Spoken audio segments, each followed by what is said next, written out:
Assalamualaikum warahmatullahi wabarakatuh. Waalaikumsalam Waalaikumsalam warahmatullahi warahmatullahi wabarakatuh. wabarakatuh. Pada pertemuan kali ini, pada minggu kali ini, kelompok kami ingin memaparkan suatu materi mengenai toksikologi industri. Kelompok kami yang beranggotakan saya, Muhammad Amar Harudin, Dan saya Muhammad Agil. Saya Muhammad Faisaki. Saya Supriyanti Amanda. akan memaparkan materi mengenai toksikologi industri.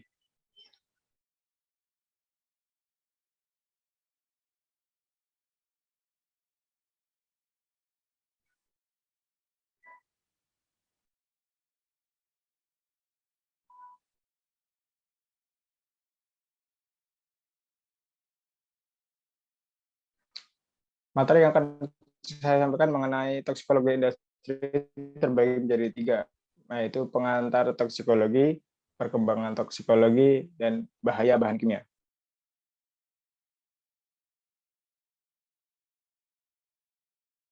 Pengantar toksikologi, seiring dengan perkembangan teknologi dan banyaknya kasus mediokolekal yang timbul terutama pada zaman revolusi industri, dilakukan penelitian intensif terkait dengan toksikan yang dipergunakan di tempat kerja. Dalam penelitian intensif tersebut, ditempuh upaya mulai dari identifikasi sifat toksit dari tiap toksikan sebelum digunakan sampai pencarian jalan pengendalian toksikan agar toksikan tersebut aman digunakan di tempat kerja. Sehubungan dengan penelitian tersebut, muncullah peristilahan seperti uji toksisitas, uji klinik, nilai ambang batas, dan sebagainya. Awal mulanya, toksikologi didefinisikan sebagai ilmu yang mempelajari racun. Istilah toksikologi berarti ilmu racun. Kata toksik dalam bahasa Indonesia merupakan kata serapan dari bahasa Inggris. Toxic artinya beracun dan berkombinasi dengan logos ilmu. Kata toksik berasal dari Latin toxicus yang berarti racun, poison. Asal kata itu berasal dari Yunani kuno, toxikon, yang dipakai pada anak panah yang dicelupkan pada bahan beracun. Sebagai sebuah ilmu, toksikologi berkembang tidak hanya berfokus pada pengetahuan dan penggunaan berbagai bahan-bahan beracun. Toksikologi terus berkembang tidak hanya berfokus pada pengetahuan. Secara umum, toksikologi kini berarti study of adverse effect of agent on living organism. Dalam makna toksikologi, itu terdapat 4 konsep berikut, yaitu 1 studi yang meliputi aspek uji coba, koleksi data, dan evaluasi. Effect, yang merupakan efek yang tidak diinginkan, baik efek yang nyata maupun yang samar. Agent, yang dapat berasal dari kimia sintesis maupun alam. Living organism, yang dapat berupa manusia, flora, dan fauna.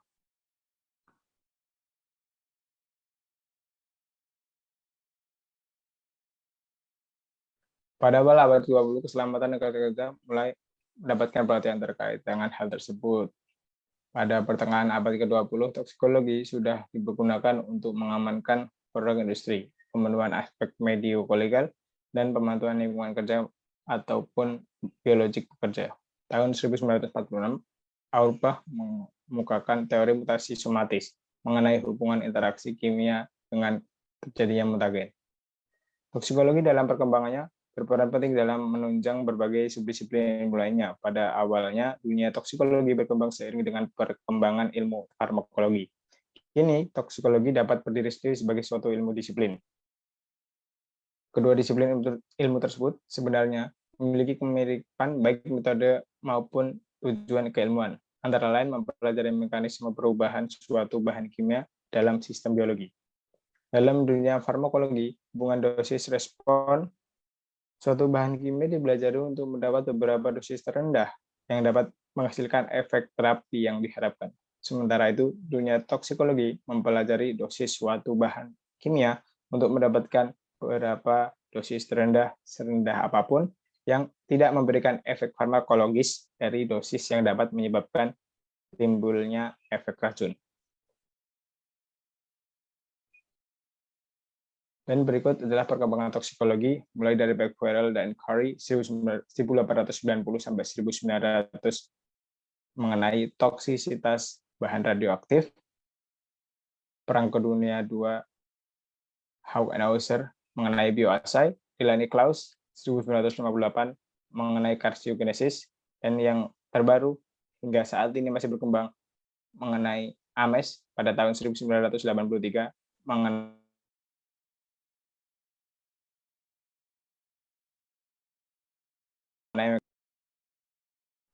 perkembangan ilmu toksikologi hingga saat ini berkembang menjadi 8 subdisiplin ilmu, yaitu farmakologi toksikologi, toksikologi makanan dan kosmetik, toksikologi pestisida, toksikologi industri, toksikologi militer, toksikologi forensik,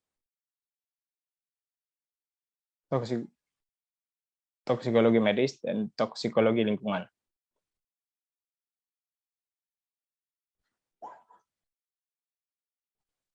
Bahaya bahan kimia. Bahaya bahan kimia yang dapat terjadi disebabkan oleh bahan kimia. Bahaya pekerjaan adalah suatu yang diderita akibat melakukan pekerjaan dan memiliki resiko jangka panjang dan jangka pendek yang berkaitan dengan lingkungan pekerjaan. Resiko jangka pendek dapat mencakup cedera fisik, sementara resiko jangka panjang dapat meningkatkan resiko penyakit berat seperti kanker dan penyakit jantung. Bahaya bahan kimia ada 4, yaitu yang pertama adalah bahaya kimia. Bahaya kimia adalah bahaya akibat pekerjaan yang disebabkan karena paparan bahan kimia, korban dapat menderita efek kesehatan negatif akut atau jangka panjang. Yang kedua, efek bahaya biologis. Bahaya biologis mengacu pada zat biologis yang mengancam kesehatan manusia dan organisme hidup lainnya. Jenis bahaya ini termasuk sampel beracun dari sumber biologis, virus, ataupun mikroorganisme. Yang ketiga adalah bahaya fisik. Bahaya fisik dapat menjadi faktor atau keadaan yang sangat menyebabkan bahaya tanpa atau dengan adanya kontak. Biasanya bahaya fisik diklasifikasi sebagai bahaya lingkungan atau pekerjaan. Radiasi, tekanan panas dan dingin, getaran, dan kebisingan misalnya adalah jenis bahaya fisik. Yang keempat adalah bahaya psikososial. Bahaya psikososial adalah bahaya pekerjaan yang mempengaruhi kesehatan psikologis karyawan. Bahaya ini mempengaruhi kemampuan mereka untuk berbaur dalam lingkungan kerja dengan rekan kerja lainnya. Bahaya psikososial terkait dengan bagaimana pekerjaan itu dirancang, diorganisir, dan dikelola. Bahaya ini juga berkaitan dengan konteks sosial dan ekonomi pekerjaan. Kekerasan di tempat kerja dan tekanan kerja adalah contohnya.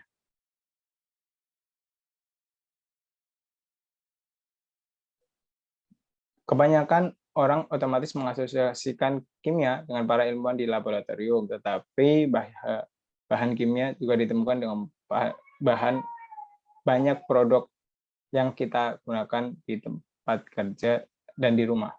Di samping memiliki kegunaan yang bermanfaat, bahan kimia juga memiliki bahaya jika mereka disalahgunakan. Berikut adalah contoh bahan kimia yang digunakan yang dapat merusak kesehatan Anda atau menyebabkan kebakaran atau ledakan jika digunakan secara tidak benar. Yang pertama adalah produk pembersih, yaitu pembersih toilet, disinfektan, dan klorin. Yang kedua, perlengkapan seperti thinner dan glasir tipikal. Yang ketiga adalah persediaan garasi, seperti bagian degreaser dan pelarut pembersih. Yang keempat adalah peralatan kantor seperti toner, mesin fotokopi, dan masih banyak lainnya. Dan presentasi selanjutnya akan dilanjutkan oleh rekan saya, Muhammad Agil.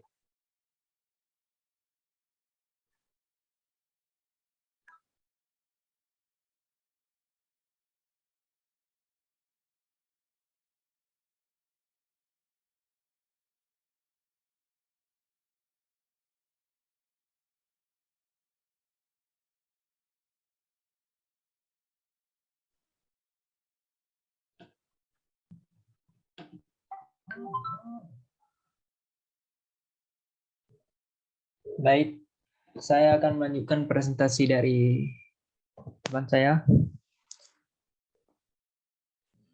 Yang pertama itu keracunan. Setiap manusia berhubungan dengan bahan yang dapat menjadi racun. karena semua zat dalam jumlah tertentu dapat menjadi racun.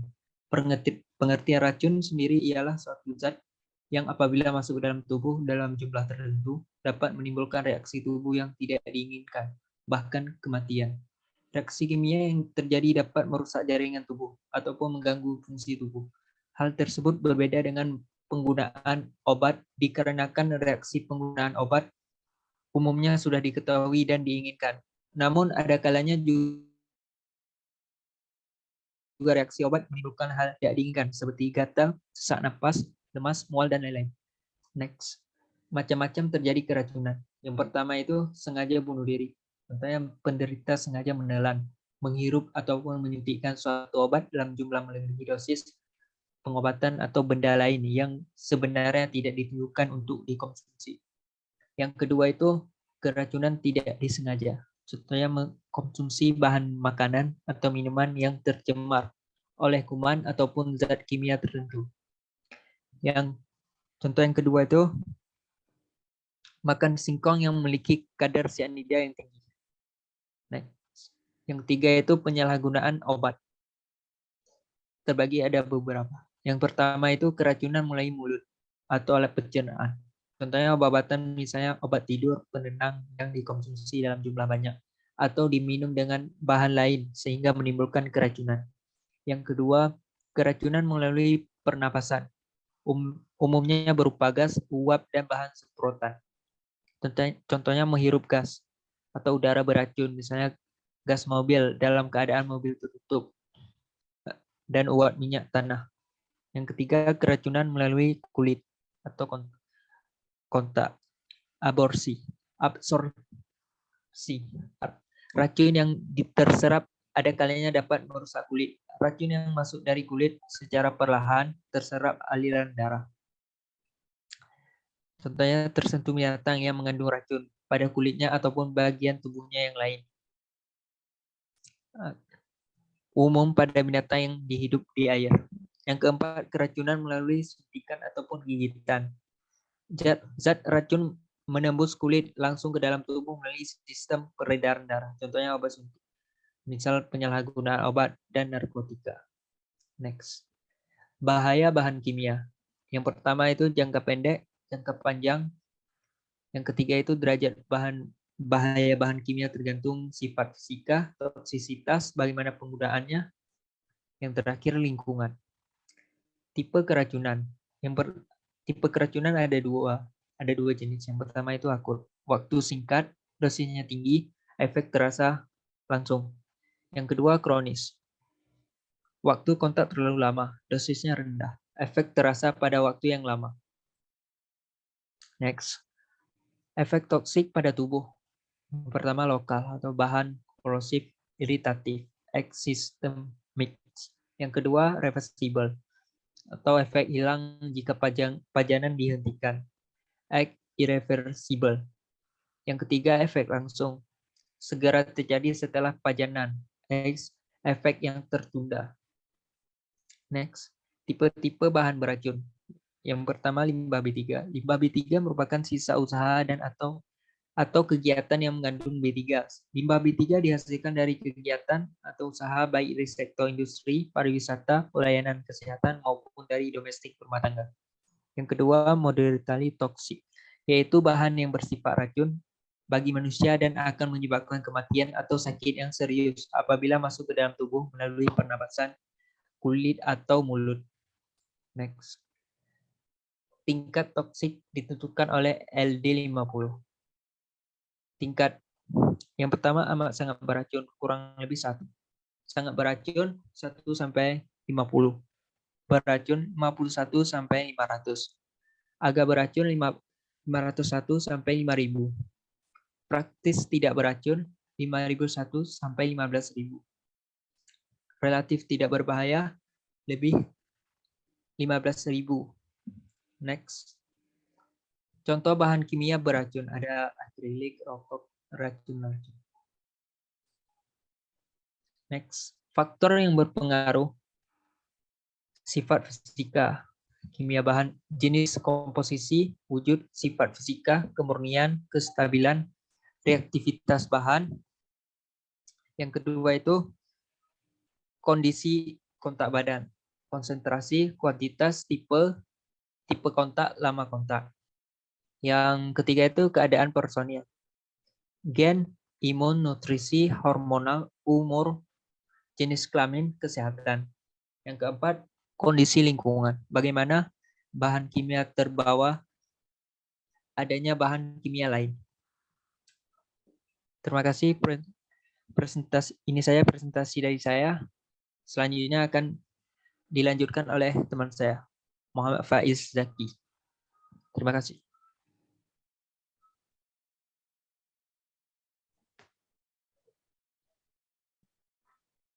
Ya, baik. Saya akan melanjutkan presentasi dari masa itu sebelumnya. Perkenalkan, nama saya Muhammad Faiz Zaki. NIM saya 210-231-5001.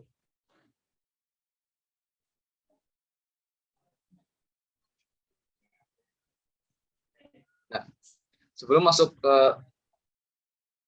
tentang toksisitas, saya akan menjelaskan dahulu tentang sistem pertahanan tubuh manusia.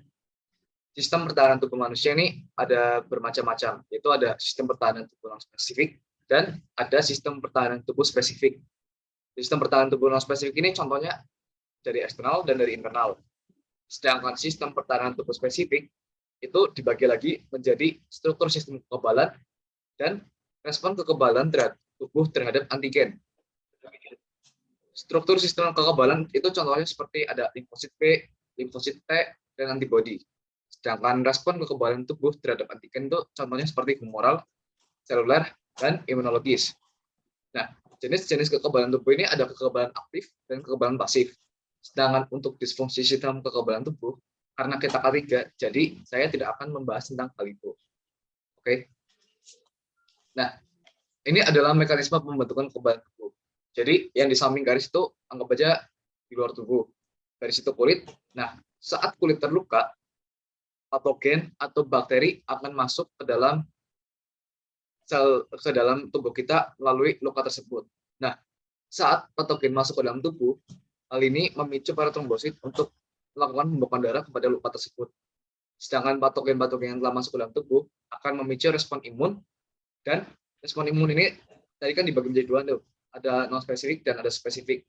Kalau secara non spesifik akan terjadi fagositosis atau pemakanan oleh makrofag dan inflamasi. Sedangkan spesifik itu akan imunitas diberantai oleh sel. Oke, next. Nah, mekanisme keracunan ada 3. Yang pertama itu absorpsi atau penyerapan. Jadi racun yang pertama itu diserap ke dalam tubuh, lalu didistribusikan, lalu dieliminasi. Nah, pada tahap eliminasi ini akan bercabang jalurnya, yaitu antara toksik organ target dan sekresi. Baik, lanjutnya adalah organ target. Nah, organ target ini adalah biasanya organ-organ yang dilalui oleh racun, yaitu ada seperti ginjal, ada saluran sistem pencernaan, ada paru-paru, ada liver, ada kulit, dan ada darah. Next. Nah, kita masuk ke jenis-jenis racun. Yang pertama ada hematotoxicity. Pengertiannya, hema itu artinya hemoglobin ya. Jadi pengertiannya itu saat ada substansi masuk itu karena menyebabkan sel darah merahnya itu rusak. Nah, biasanya ini tuh kalau di kasus hematotoxicity ini saat misalnya darah kan terdiri dari hemoglobin. Nah, hemoglobin ini yang harusnya mengikat oksigen O2 ini menjadi mengikat gas karbon monoksida. Nah, akibatnya apabila hemoglobin tidak mengikat O2 dan malah mengikat gas karbon monoksida, maka akan terjadi efek hipoksia atau kekurangan oksigen. Nah, efek hipoksia ini 200 kali lebih kuat ikatannya daripada hemoglobin dengan oksigen. Nah, jadi akibatnya karena karbon monoksida ini mengikat hemoglobin dengan sangat kuat, maka hemoglobin itu tidak bisa mengikat oksigen. Nah, ini efek hipoksia atau kekurangan O2. Gejala yang dialaminya itu antara lain adanya gangguan pada penglihatan, menjadi mudah lupa atau pikun, badan menjadi sulit dikoordinasi dan tidak seimbang, munculnya sakit kepala sebelah atau vertigo, kejang-kejang, mudah emosi dan depresi, sulit untuk berkonsentrasi dan berpikir, dan bahkan sampai kehilangan kesadaran. Lanjut, ada hepatotoxicity. Hepa itu organ pertama yang penerima bahan terabsorpsi ya, dengan kata lain hati. Nah, hepatotoksisitas atau toksisitas hati ini menyeratkan kerusakan hati akibat bahan kimia. Nah, cedera hati ini biasanya karena konsumsi obat yang berlebihan atau overdosis. Nah, gejala-gejala dari hepatotoxicity ini antara lain ada exhaustion atau kelelahan, ada fever atau demam, ada severe itching atau iritasi kulit, ada swelling of feet atau lebam kaki, lalu ada nausea atau mual. Nah, nephrotoxicity. Nephrotoxicity ini terjadi ketika ginjal sudah yang harusnya fungsinya sebagai detoksifikasi racun dan ekskresi, namun sudah tidak bekerja dengan semestinya atau terjadi malfungsi dikarenakan faktor dari luar dan dari dalam toksikan. Nah, biasanya ini karena pengaruh obat-obatan juga. Jadi makanya ginjalnya mengalami toksisitas. Nah, bahan-bahan toksik bagi ginjal itu ada seperti logam berat, ada kadmium, ada air raksa, ada plumbum, dan ada kromium. Sedangkan untuk solvent organik atau pelarut organiknya ada karbon tetraklorida dan ada kloroform. Neurotoxicity. Neurotoksisitas adalah toksisitas yang terjadi pada struktur atau fungsi sistem syaraf pusat atau perifer, sehingga menyebabkan kerusakan permanen pada sel syaraf kita. Nah, karena sel syaraf kita ini terganggu, sehingga akan terjadi banyak macam penyakit seperti akan berakibat pada transplantasi organ, terus akan mengakibatkan pengobatan radiasi, terapi yang tertentu, juga akan bisa karena penggunaan narkoba, operan logam, gigitan spesies, ular berbisa tertentu, ada pestisida juga. Habis itu bisa karena pelarut pembersih industri tertentu, bisa karena bahan bakar, dan lain sebagainya. Nah, gejala yang timbul itu seperti ada kelemahan anggota badan, terus ada kehilangan memori, penglihatan, atau bahan kecerdasan, lalu perilakunya obsesif atau kompulsif yang tidak terkendali, terus bisa mengakibatkan delusi atau sakit kepala, dan bisa mengakibatkan masalah kognitif dan perilaku dan disfungsi seksual. Nah, agen-agen neurotoksik itu ada seperti beta amyloid, ada glutamat, ada oksigen radikal, dan ada dopaminergic neurotoxicity. Oke, dermatoxicity. Dermatoksin itu berasal dari kata derma yang bahasa Yunani artinya itu kulit. Ini adalah toksisitas yang terjadi karena merusak kulit atau merusak selaput lendir. Nah, atau bahkan bisa keduanya. Nah, biasanya dermatoksin ini terjadi karena pengaruh obat-obatan, pengaruh bahan kimia baik itu alami maupun sintetis. Nah, beberapa efek dari dermatoksik ini biasanya tergantung dari dosisnya, dari tingkat penyebarannya, dan dari kesehatan masing-masing individualnya. Nah, penyebab iritasinya biasanya karena bekerja dalam kondisi basah atau berair, lalu terlalu banyak menyentuh bahan pencuci, misalnya sabun, solvent, atau deterjen, lalu bisa juga karena zat basah dan asam, lalu bisa karena minyak seperti minyak panas. Oke, yang lalu ada pulmonotoxicity. Pulmo yang artinya paru-paru, merupakan toksisitas yang terjadi pada paru-paru dan pernafasan akibat uap bahan kimia dan debu. Penyakit ini, karena hal ini itu seperti ada pneumokonosis. Biasanya penyakit ini itu disebabkan oleh paparan debu yang sudah diderita selama bertahun-tahun, yang sudah tiap harinya kita bekerja, misalnya bekerja di pertambangan, atau di penggilaan tekstil, atau di pembuatan kapal, ledakan pasir, industri, dan lain sebagainya. Karsinogenik. Kita sering mendengar apa itu karsinogenik. Karsinogenik adalah zat yang dapat menyebabkan penyakit kanker. Nah, zat-zat karsinogen ini biasanya mengubah asam deoksiribonukleat atau DNA dalam sel tubuh kita, dan habis itu memicu terjadinya kanker. Zat karsinogen ini biasanya berasal dari lingkungan sekitar dan dapat masuk ke dalam tubuh melalui pencernaan, radiasi, udara, atau pernafasan. Nah, contoh karsinogen pada zat kimia adalah nitrosamin yang juga terbentuk dari proses memanggang dan terdapat pada rokok serta makanan. Jadi biasanya kalau kita makan makanan yang dibakar, cara pengolahannya lalu sampai gosong itu biasanya yang gosong itu menyebabkan zat karsinogen. Nah, bahan kimia yang merupakan karsinogen itu antara lain seperti asbestos, benzen, krom, dan nikel. Nah, pengelompokan kelas karsinogen ini dibagi menjadi 4 kelas. Kelas A itu bahan kimia yang menyebabkan kanker. Kelas B dan C itu yang kemungkinan masih menyebabkan karsinogen atau kanker. Dan kelas D tidak menyebabkan kanker. Nah, ini contoh tabel klasifikasi yang tadi ada grup 1, 2, 3, dan 4. Nah, sedangkan yang kanan itu bahaya-bahaya logo-logo di kimia saat ada di bahan kimia gitu, seperti merusak kulit, rusak metal, lalu toksisitas pada lingkungan, lalu ada material radioaktif, dan sebagainya. Mutagenik.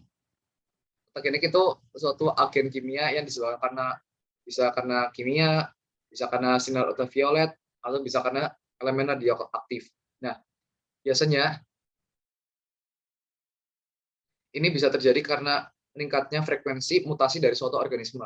Atau singkatnya, mutagenik adalah peristiwa perubahan genetik yang disebabkan oleh bahan kimia. Nah, bahan kimia penyebab mutagenik itu seperti ada logam berat, ada pestisida, halogen, dan solvent organik. Oke, sekian presentasi dari saya. Selanjutnya akan diterangkan oleh teman saya, yaitu Supriyandi Finda. Kepadanya dipersilahkan. Oke, terima kasih Faiz. Selanjutnya saya akan melanjutkan materi dari Faiz tadi, klasifikasi toksisitas. Sifat fisiknya, klasifikasi toksisitas ialah sebagai berikut. Yaitu ada gas, uap, debu, kabut, asap, dan awan. Gas ialah bahannya tidak terbentuk, mengisi ruangan pada suhu dan tekanan normal, tidak berbau dan dapat berubah menjadi cair atau padat dengan perubahan suhu dan tekanan. Kemudian uap ialah bentuk gas dalam keadaan biasa berbentuk cair. Selanjutnya ada debu, yaitu partikel zat padat yang terjadi oleh karena kekuatan alami. Kemudian ada kabut.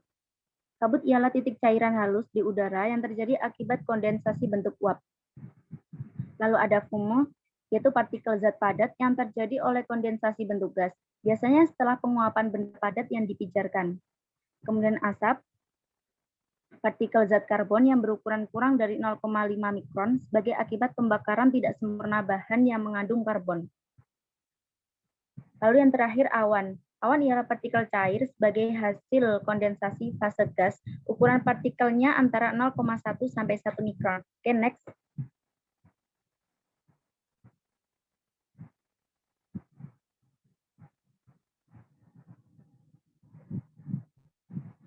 Bahan kimia di udara menurut sifatnya. Bahan kimia di udara menurut sifatnya ada partikel dan non-partikel. Yang partikel yaitu ada debu, awan, fumo, dan kabut. Kemudian yang non-partikel ada gas dan uap. Oke, next. Klasifikasi fisiologi bahan-bahan kimia dapat digolongkan menjadi berikut. Bahan partikel bersifat. Antara lain perangsang, yaitu yang masuk ke dalam perangsang ada kapas, sabun, bubuk beras. Lalu toksik, Pb, As, dan Mn. Alergen, yaitu tepung sari dan kapas. Fibrosis, asbes, lalu dan kuarts. Kemudian ada bahan yang menimbulkan demam, ada fumo, Zn, dan O. Kemudian ada inert, yaitu aluminium dan kapas. Bahan non-partikel bersifat, ada asiksan, yaitu metan dan helium, kemudian ada perangsang, amoniak, HCl, H2S, dan racun anorganik, kemudian organik ada TL, ASH3. Benda mudah menguap yang berefek anestesi ada trichloroetilen, kemudian merusak alat dalam yaitu ada CL4, kemudian ada yang merusak darah yaitu benzene dan merusak saraf paration. Okay, next. Interaksi bahan kimia antara satu zat kimia dengan zat kimia lain dapat menimbulkan interaksi atau saling berpengaruh satu sama lainnya. Efek yang terjadi yaitu ada efek aditif, efek energi, efek sinergi, potensial, yaitu ada efek potensiasi, kemudian ada efek antagonis. Efek aditif yaitu pengaruh yang saling memperkuat akibat kombinasi dari dua zat kimia atau lebih. Efek sinergi yaitu suatu keadaan di mana pengaruh gabungan dari dua zat kimia jauh lebih besar dari jumlah masing-masing efek bahan kimia. Sebagai contoh karbon tetraklorida dan etanol. Keduanya toksik terhadap hati, tetapi bila seseorang keracunan, kedua zat tersebut secara bersamaan akan terjadi kerusakan hati yang jauh lebih parah. Yang ketiga, efek potensiasi, yaitu apabila suatu zat yang seharusnya tidak memiliki efek toksik, akan tetapi bila zat ini ditambahkan pada zat kimia lain, maka akan mengakibatkan zat kimia lain menjadi toksik. Dan yang terakhir ada efek antagonis, yakni apabila dua zat kimia yang diberikan bersamaan, maka zat kimia yang satu akan melawan efek zat kimia yang lain. Oke, next. Prinsip pencegahan atau pengendalian bahaya kimia. Prinsip pencegahan atau pengendalian bahaya kimia yaitu ada eliminasi, substitusi, pengendalian teknis, dan pengendalian administratif dan alat pelindung diri. Okay, next.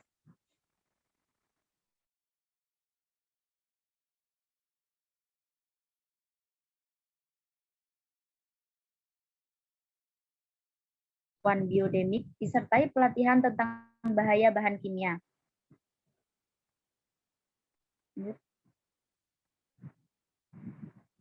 Okay, next. Berikut ialah referensi materi dari kelompok kami. Terima kasih. Selanjutnya saya serahkan kepada host.